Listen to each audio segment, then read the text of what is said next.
the moment where chaos is most needed, and we instead get the most bland, boring, yet dominant competitor of her era. Kaycee is here. Plus, a Kyle sighting. Everyone's playing scared. Kyland gets smacked with a chain. Ed receives a bribe. Moriah is confusing me. And Melissa gets pushed over the edge with Ravyn, unfortunately, being on the receiving end of that fall. It's the challenge battle for a new champion. Episode 8 recap coming up right now.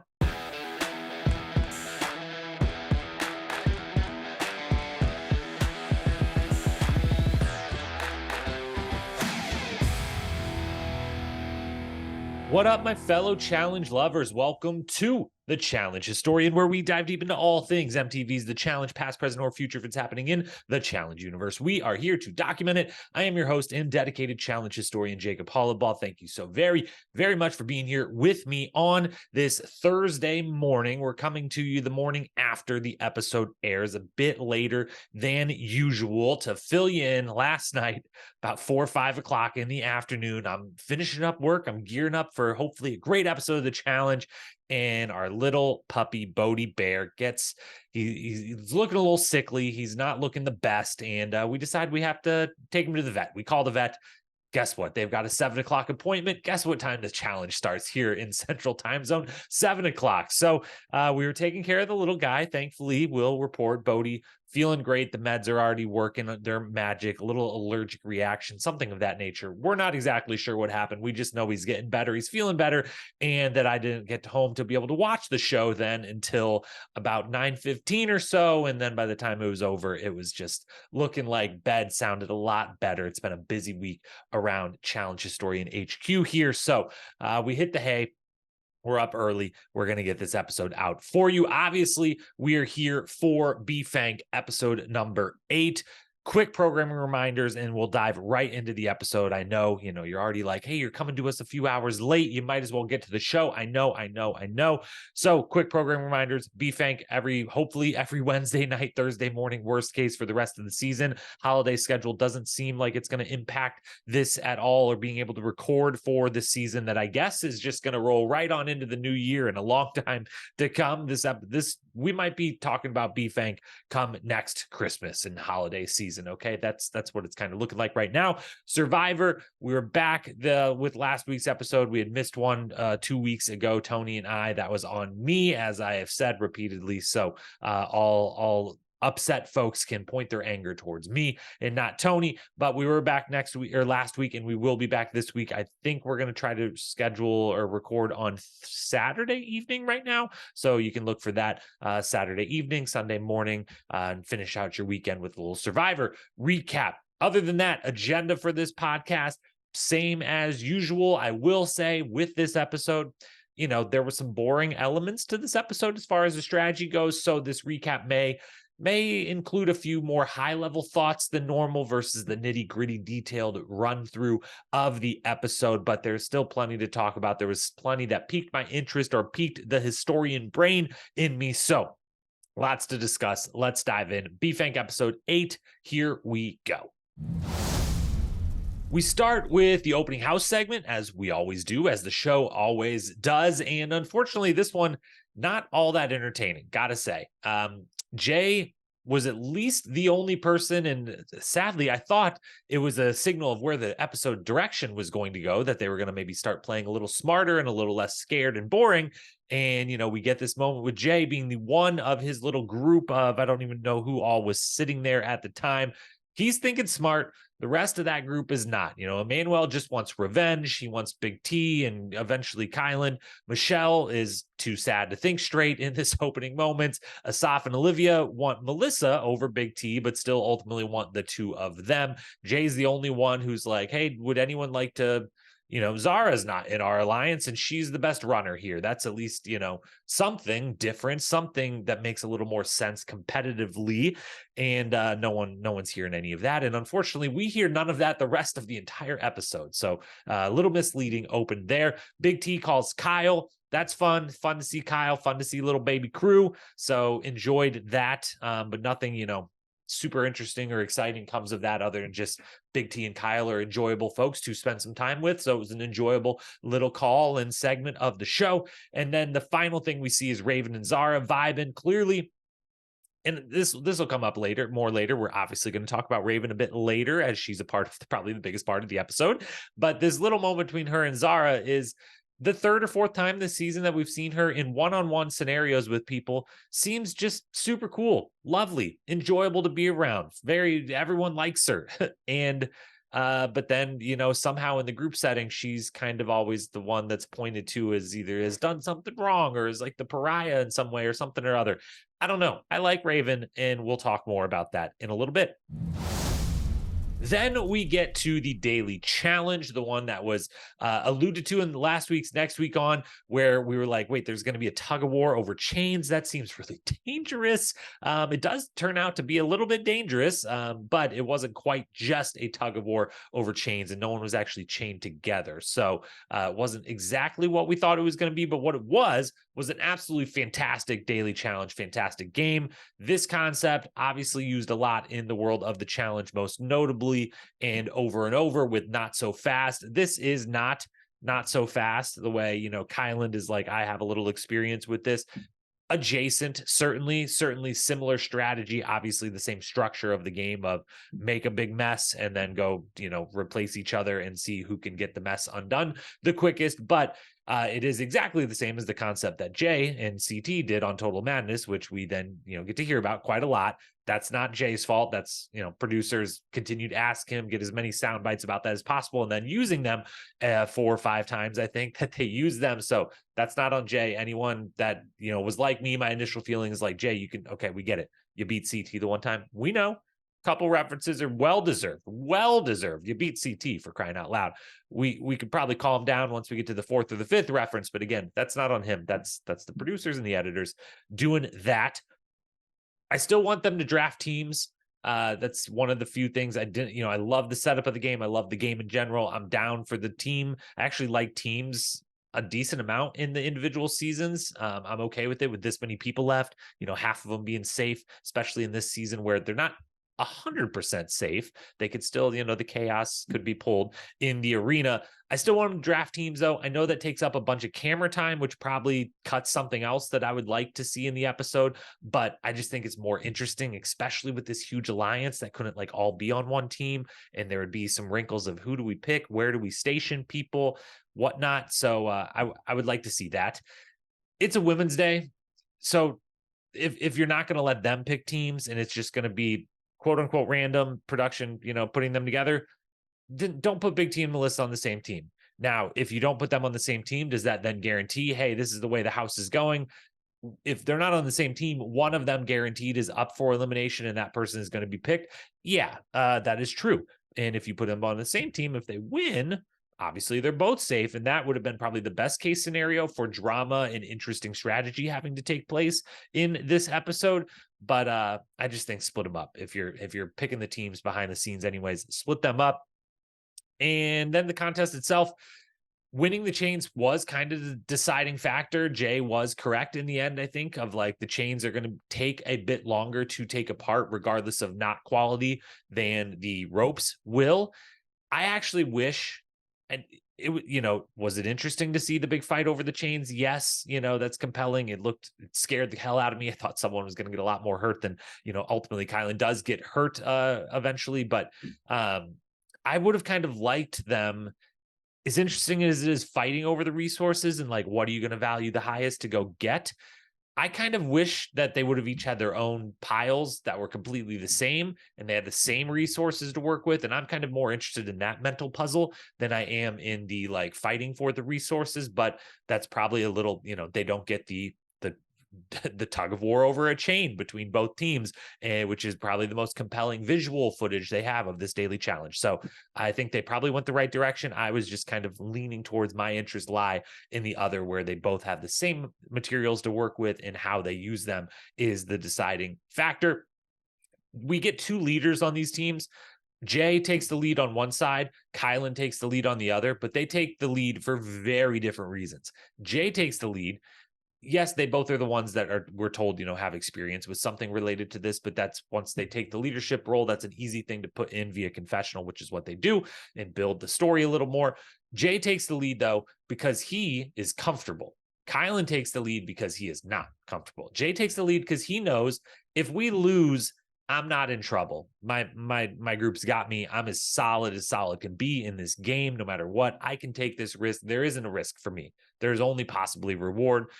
Kyland, on the other hand, is taking this to try to gain some power, gain some respect. He's like, the risk is there, but that risk already exists for me. I'm already probably, if my team loses, on the bottom, so I might as well take this a little bit to my old hands, and hopefully maybe if we win, bring some little bit of power, some respect, some stronger ties to my side. So very, very different moves and decisions here for Jay, and Kyland taking the lead.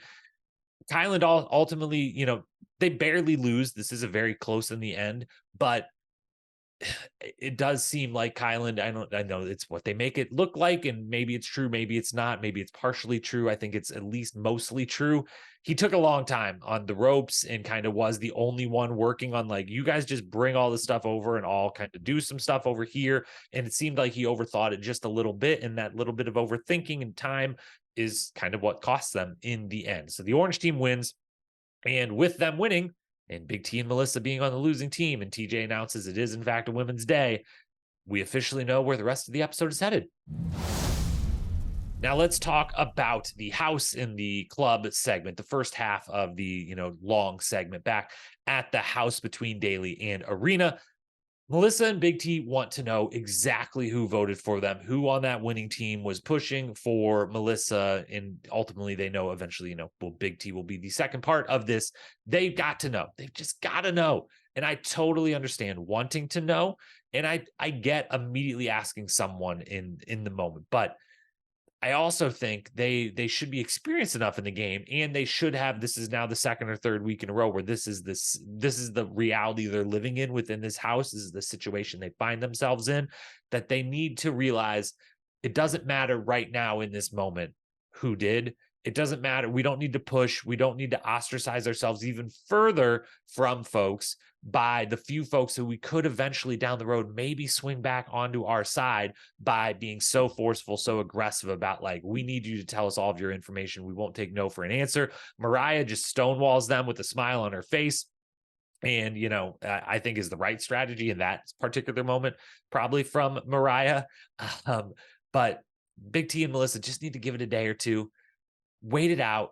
And then when things are calm, if they've survived this this elimination round, then when you're laying by the pool with Moriah or with Ravyn or with Zara or with whoever, then you ask them, you're like, hey, like, the next vote's coming around, and, like, I don't know where my head's at. Like, where's yours? Like, I still don't even know who actually, who I should trust. Like, could I trust this person? You were there. Like, were they, a part of just, like, vote with the majority or what? Like, there's just a much better approach later down the line. It's an experience and a really level-headed, calm, difficult position to take given the circumstances, but I do think it would have served them much better. But they continue with the confrontations, and that leads to the confronting people at the club and just straight up lying to each one of them individually, one by one, of, I heard you were the ringleader. If I say, I heard you were the ringleader, will that get you to tell me the information I want to know? And they start with Berna, poor Berna, so confused in this moment at what is happening. She's like, wait a minute, what? I just stood there in the I didn't even speak for once in the in the conversation that team had. It was overwhelmingly you, and so we just said you. And she's so confused at what is going on. She brings in Moriah, and Melissa then just walks away from the conversation that she started. And by the way, she would have gotten her answers. I think Berna was ready to be like, I mean, she brings in Moriah because I think she realizes, like, no one believes me, and now I'm being lied to or attacked. So I'm going to bring in someone to back up everything I'm about to say. And I feel like Berna was about to tell Melissa everything she wanted to know. And Melissa's just like, wait a minute, I got myself into a conversation with Berna. I didn't want to do this. And she just stands up and walks away and picks her next target, which is Ravyn. And in my mind, Ravyn does absolutely everything correct and nothing wrong in this conversation. She is, she is met clearly with an amped up aggressive, ready to burst Melissa. I think she could feel that in the moment. That is the energy she is being met with. And Ravyn is very calm and as kind as someone could be who did just take part in voting you in that moment of trying to be like, well, it's not, it's not personal. Like, I like you. And yeah, it was like a majority thing. She even does drop the 6-3. She says references numbers at one point. So like, she starts to give a little bit of the info that Melissa is looking for, but then as slowly but surely as Melissa amps it up and up and up and up, Ravyn also amps it up and up and up, but is always just, multiple tiers below where Melissa is, of just like kind of expected of, if you're Ravyn, like, well, like I will get a little more agitated because okay, I'll get a little more agitated. What the hell is happening here? And yeah, I just and then she walks away. She tries to walk away, which is the best thing to do in the situation. Is she's like, okay, like I don't know why I'm the one that's getting yelled at and why I would even yell back at you other than that you're yelling at me. So I'll just walk away. Sound good? Not to Melissa. Melissa throws the drink in her face. Ravyn, quick response. Got to give her props. Like, I have a drink in my hand too. Like, it takes me a split second. If you throw it on me, I'm throwing it on you. And, fully running through there should be no repercussions for that. There's no repercussions for anything that happens here, which I don't think there should have been, but it was still interesting. And we won't even have that discussion right now. But, this, this is of the level where it is probably of the level of things that have happened on other recent seasons that have maybe caused at least a visit from TJ, a talking to, some remorse, whatever. If not, someone getting sent home. And again, this should be super far away from anyone getting sent home. A drink thrown is fine. The glass shattering in the background, that at this point, are they just putting that in to make things sound more dramatic? Because if there was a glass thrown at someone, I think we would have had a different discussion. So the sound effects, we don't need them. It was compelling on its own. I'm becoming a big fan of Ravyn. It seems like that's the minority opinion. Maybe not in this particular instance. Maybe I think everyone's probably pretty obvious read of the situation of like Melissa's all amped up and is in the wrong, but we're not mad at her for this situation, but she is in the wrong. It's not like anyone's like, yeah, Ravyn, she was such a bitch to her. She did this, like, no, she just happened to be the one that received Melissa's outburst when she was pushed over the edge. So in this instance, I don't believe I'm in the minority of being like Ravyn didn't do anything wrong and held her ground and was great. But I think overall, it feels like at least the competitors are, not all, again, in a group setting are against Ravyn, one-on-one setting are into Ravyn. I think as far as my read on the fandom collectively, I feel like I am in the minority of like becoming a big fan of Ravyn. So I don't know. You let me know, DM me. As always, DMs are open if you're feeling the same or different. But I feel like I keep ending up in this spot where I don't like someone that everyone else likes, or then I start to like someone that everyone else is not as into. And while I keep ending up here, I do feel like I'm correct. Then back to the house for the nominations. And this is where we're going to talk a little more history than what actually happens here itself. Because what happens here is very boring, very straightforward. Everyone is scared, and it's the same boring strategy that we've seen for season after season now. We had all these complaints, for season after season about the Vacation Alliance. That turned into just kind of the Vet Alliance on, Ride or Dies or USA 2 or World Championships, and was kind of, the offspring of the Vacation Alliance. And it's bored everyone to death. And Olivia and Michelle, in this moment, to actually touch on what happens in this episode first, Olivia and Michelle won't even entertain the vote for Kyland over Big T because they, quote, don't want to get the blood on their hands. They're like, Moriah, that's a great idea, but now we're the ones that would have to do it. And we could never. Are you kidding me? We would ruffle so many feathers by voting for Kyland. And it's like, would you? Like, what? She's just like chilling, floating on the edge of your alliance. Clearly we did speak on Kyland for 12 seconds here. Clearly there is more interaction between her and people happening that we just aren't seeing. And so it's been funny to comment on, like, she's always just kind of in the background of the conversation at the club or in the bedroom, when whatever. But when there's a little bit of focus put on her in this episode, they quickly have plenty of footage to go to of like, no, she's like building relationships with all these people and everyone likes her. So good on her. I also like her, but she's not a core member of the alliance. This is absurd that Michelle and Olivia are like, no, we can't do that. Not at all. So they're all playing scared. They're all playing boring. And the thing about this is the thing we maybe haven't been acknowledging as we've been bored by the Vacation Alliance and the Vet Alliance of the last, 6-7 season run here.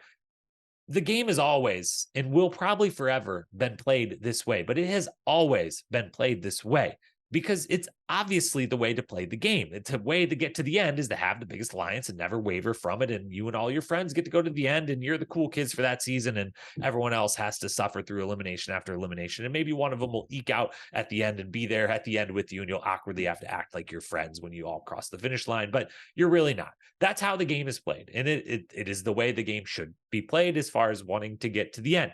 But two crucial things have changed over time that make it more make the feeling of it being boring, the feeling of it weighing a season down much heavier than it ever used to be. And those two things are this.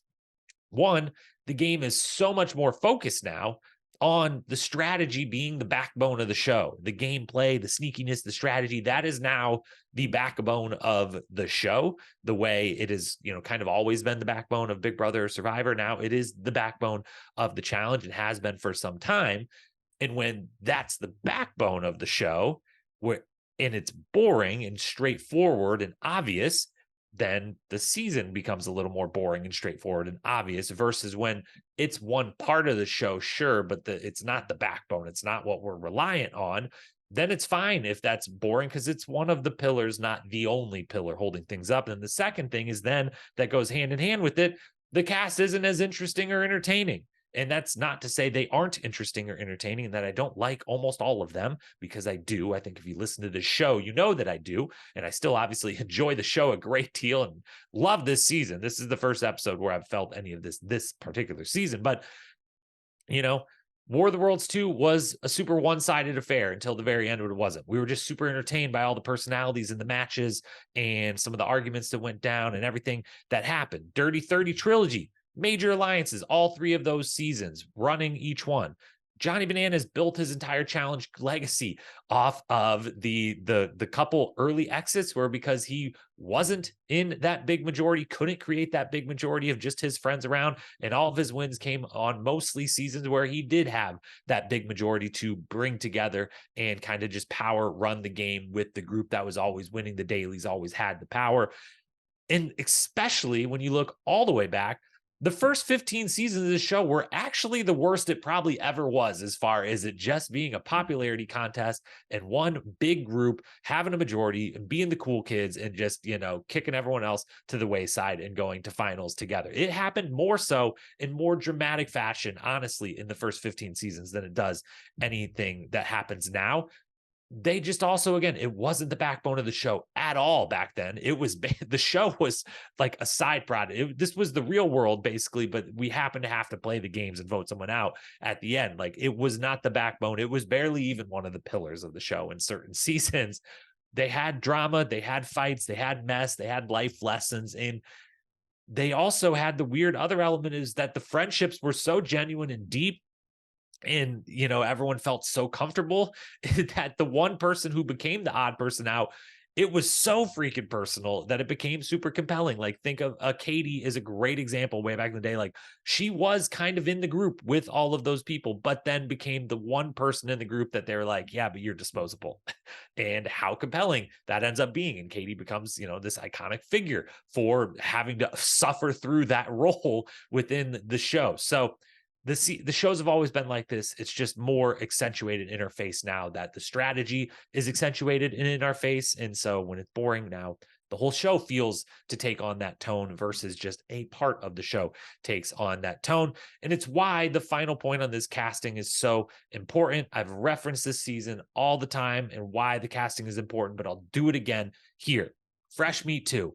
Is why that season worked so beautifully, is because they casted in a very specific way to know, let's actually try to divide the house pretty even here. Let's have a clear rivalry that will define this season, Wes versus Kenny. Let's give Wes Evelyn and, turns into Evelyn and Wes versus Kenny. But then let's throw in enough folks who are good at this show, great cast members, compelling, interesting, middle of the road, alliance wise cast members. Let it divide the house up. Throw the biggest threat in the whole game is a Landon, but he doesn't play the politics. So that'll be an interesting variable. And suddenly you have a season that is compelling across every level, especially the strategic level where it's like, well, who wins the daily each week and which half of the house do they reside on? And things flipped back and forth multiple times throughout that season to get to the end and who actually ended up making it to the end. It's fantastic. And it was all because they casted with this idea in mind, with how can we set up, so there isn't a majority alliance. It's a really hard thing to do. In the alliance can be manufactured no matter how you cast it. People that hate each other might walk into a house and see, well, we get to the end of the game if we work together. So, they can't guarantee it, but the casting can come into play. So we can all rail that this is boring.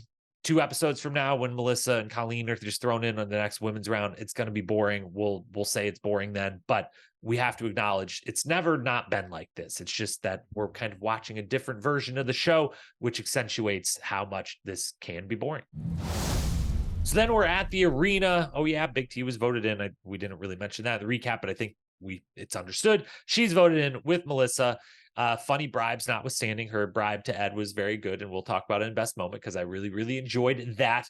Kaycee is here, and this is a perfect situation for Kaycee. Not just the game she ends up getting to play, but I just mean being a mercenary fits Kaycee so well. She's an incredible competitor, yet she is probably one of the most boring cast members we have ever had. And I again will remind you that when I say cast member, it's very different from person, because they're 100% separate things. Because I think Kaycee is actually very near the top of the list of like cast members I'd want to be friends with outside of the show. She's amazing. I adore her. I love her. She's a fantastic human being. And like, I would be thrilled to get to know her and be friends with her in life. As a cast member on this show, she's just going to win everything and be quiet and kind of in the background otherwise. And it's very boring, which makes for a perfect mercenary in my mind. And also, quick shout out. I shouldn't say quick shout out when I don't know who I'm shouting out. I forget. It was in the YouTube comments. One of you amazing folks watching right now and about to leave a comment. Thank you to you for pointing out Horacio, maybe the new Kaycee. Like, is that where we're headed with the Horacio storyline of him kind of not really willing to play the game? Incredible competitor. Has romance that seems like it should be. Like, Kaycee is with Nany. It seems like from the older history of Nany on the challenge, like that's an entertaining, interesting romance, and it turned boring and just like lovely and beautiful. And I couldn't support it more, but boring on the show. And it's like, Horacio, you're with Nerys now, and I for the 3rd episode in a row predict you're gonna kiss her, and I'm wrong, and we like can't get anything out of that. You won't play, don't want to play the spiteful game. You just want to show up and be the best at the competition part, which is fantastic. But like, yeah, is Horacio the new Kaycee? We shall see. But she shows up. Why she's a perfect mercenary. She's going to show up. She's going to do some generic hype stuff, which she's fantastic at, and I believe she gets herself pumped up for competition. This is her in an elimination is where she is at her most compelling, because it is where she is at her most, this is her arena for real. And she's just got to win a physical elimination, which she's obviously going to be very capable of doing and probably do 99% of the time. And this role was just made to best utilize someone like Kaycee, the Kaycees of the world that are like incredible competitors, bring so much to the game from that standpoint, but lack a bit when it's, there's 10 people left going into a final and we need something to happen in the house that is compelling television. And when it's just the Kaycees of the world, you're not going to get that. So mercenary position, fantastic for her. She draws Big T. It's super sad. It would have been so fun to see who she would have picked. I have no idea who she would have picked. I feel like, but based on the reaction we get from Mel, I feel like Kaycee might have been willing to be like, Melissa, who do you want? Like, first, I'm not going to definitely pick who you tell me to pick, but I will hear your opinion first before maybe hearing a couple other opinions of some folks up on the dais. But I would have been fascinated to see who she would have picked. Part of me always wants the champ to get to pick. Part of me knows that would just be super unfair to the newer players and some of the international players that don't know any of the, like, if the guys get to pick every time, like James is going in until he loses to a champion every time, that sort of thing. So I know it would be unfair, but there's also a part of me and it would remove the whole point of voting anyone in. So it would be silly if they got to pick every time, but I'm certainly rooting for it to happen more often than not. They play pole wrestle. Bad choice. Bad choice by production. Pole wrestle should be saved. Pole wrestle should be two people that are actually in the game playing. This should not be a champ versus competitor situation. This game is too important, too big a fat part of the fabric of the show, and too difficult to to beat a champ. When you bring in a Kaycee, like, come on, like Kaycee's winning versus any of the women in the house in pole wrestle. I'm sorry. That's how I feel about the situation. And I don't think this should have been used. I think it should have been saved to the last round, the last couple eliminations, where I assume we will eventually get back to competitor versus competitor. That's when I wanted to see this, or before, not during the champs round. Big T performs super well.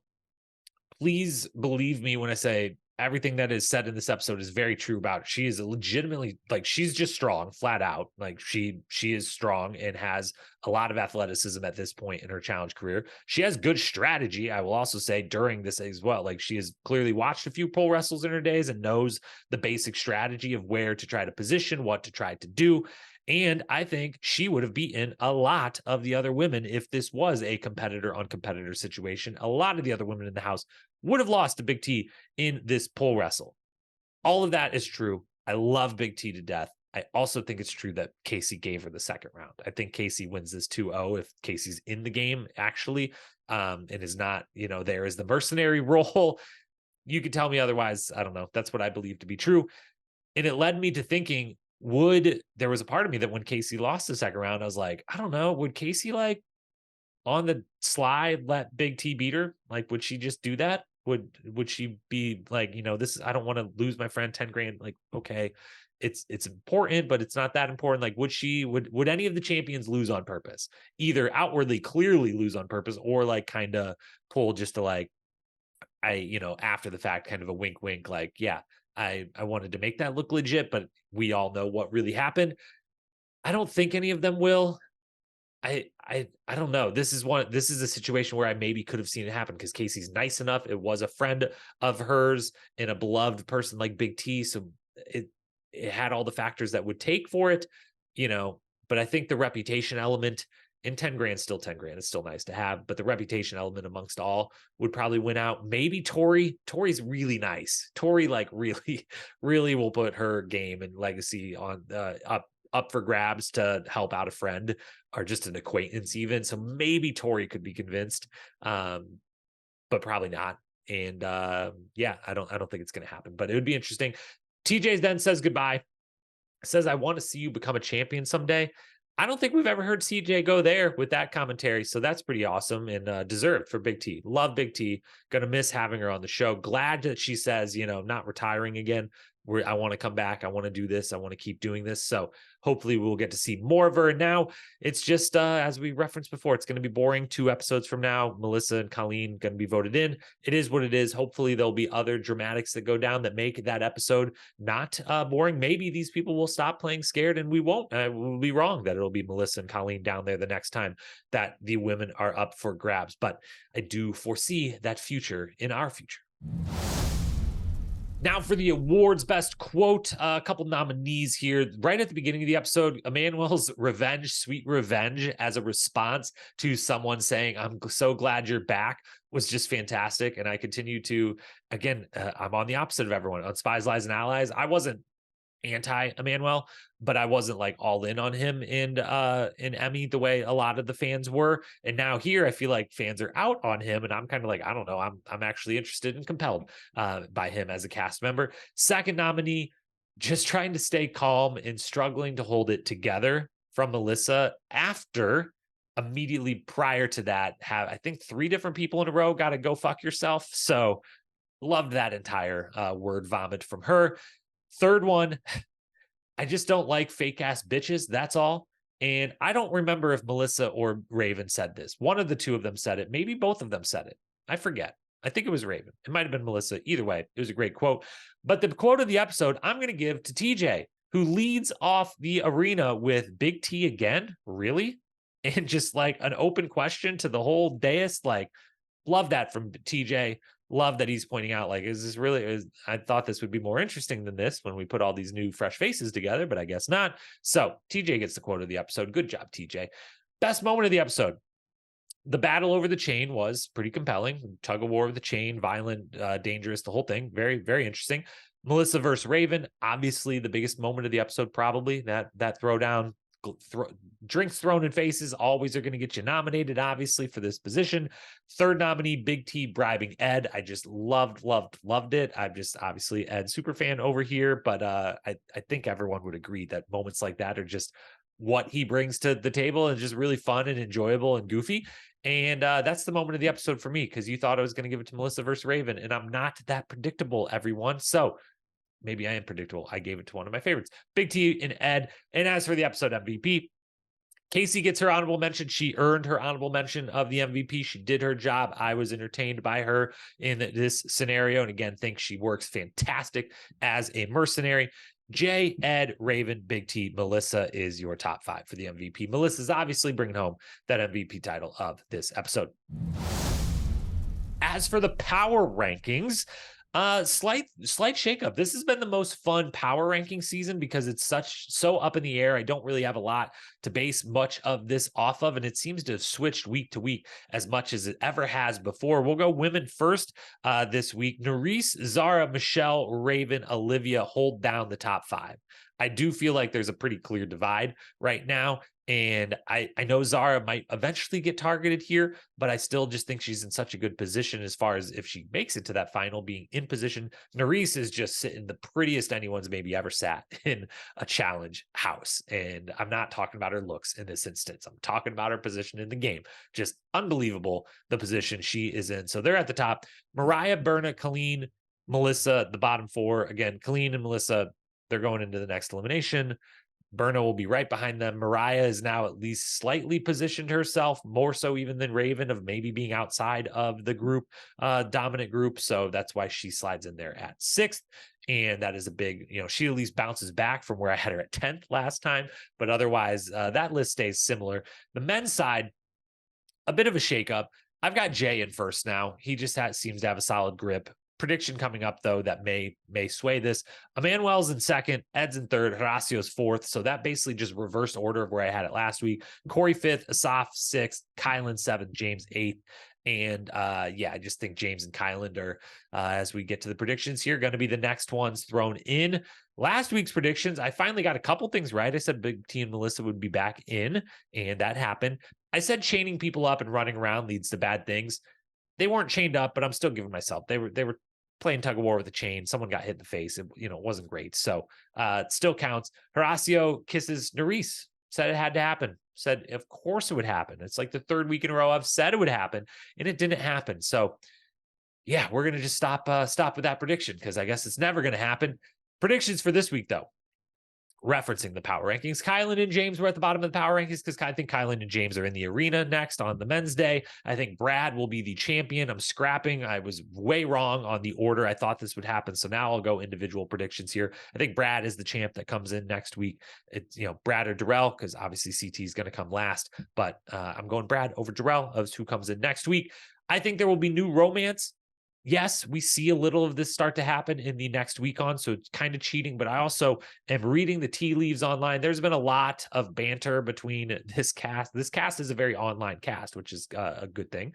And we've gotten a lot of references to, oh, if only I could tell the world who so-and-so slept with. If only, oh, you're talking shit to me. Well, I know who you slept with, so I could tell you this, that, the other. There seems to be a lot more hooking up going on in this house that we have not been seeing. And so between those two bits of evidence, I'm going to predict that we get some new romantic engagements next week. And then the 4th prediction I'll make is actually a longer term prediction, because again, CT ain't coming next week. CT will be here in what? So if next week's a men, women, men, women, men. So 5 episodes from now, we'll get CT. Jay's going to go against CT. It's happening. I know they obviously have to talk about that elimination during the daily challenge. It's too obvious of a reference to make. But then at the very end of the episode, we get the confessional with Jay saying, just please keep me out of there when CT comes back around, and then they play CT's laugh in the background. It's very foreshadowing. I feel like they wouldn't do that if it wasn't going to be a payoff to it. I think Jay's going to go against CT, and that sucks for a guy who is in a dominant position in the house, along with Nerys, really, really, really sitting super pretty in this house. And will continue to unless he ends up getting called out by one and only CT. So that's your episode, B-Fank, episode 8 in the books. We'll be back next week, hopefully on Wednesday night, assuming no more emergency vet visits for the little Bodhi bear. So we'll be back. Thank you, as always, for watching. Survivor fans, Tony and I will be recording hopefully Saturday evening, so look for that over the weekend. Have a fantastic weekend. Thank you. I love you. I'll talk to you soon. Peace.